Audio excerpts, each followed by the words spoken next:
Nationalratswahlen sind ja nicht regionale Wahlen, sondern das sind gesamtkantonale Wahlen. Les élections d'un conseil national, c'est pas la même chose que des élections régionales. Elles touchent l'ensemble du canton. Le but premier est que le parti obtienne des sièges et ensuite, à l'interne du parti, cela concerne les différents candidats et candidates. Dans les cercles électoraux qui ont un faible taux de participation, comme le Jura bernois et Bienne-Seeland, les candidats et candidates sont un peu défavorisés. Il arrive donc souvent qu'ils n'y obtiennent pas de siège.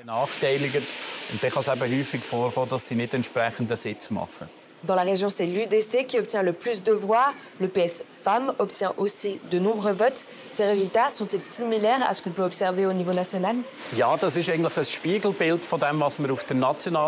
Oui, c'est le reflet de ce qu'on voit au niveau national avec les partis des deux pôles, l'UDC à droite et le PS à gauche qui sont gagnants.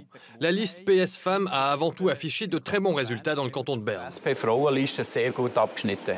Lors d'une précédente interview, vous nous avez expliqué que Sandra Hess du PLR avait aussi ses chances pour ses élections au Conseil national.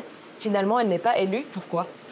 Sandra Hess ist auf der Liste der FDP. Die FDP hat überraschend einen Sitz verloren. Oui, Sandra Hess se trouve sur la liste du PLR. Le PLR a étonnamment perdu un siège, probablement pour deux raisons. D'un côté, par le vieillissement de son électorat, le PLR a de moins en moins de nouveaux électeurs et électrices. De l'autre, parce que le PLR a fait un apparentement de liste avec l'UDC et que donc de nombreux électeurs et électrices libéraux modérés n'ont pas voté pour ce parti.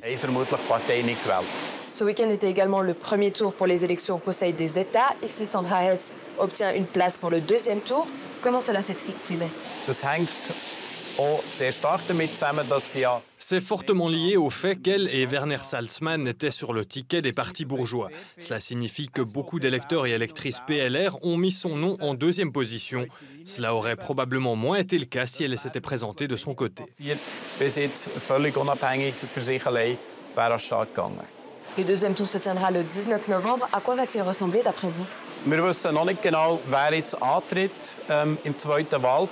On ne sait pas encore exactement qui va se présenter au deuxième tour, mais si elle se présente, je pense qu'elle aura plutôt les chances d'une outsider. Les favoris sont Werner Salzmann d'un côté et de l'autre Flavia Wasserfallen. Je pars du principe que ce sont ces deux personnes qui vont obtenir les deux sièges du canton de Berne.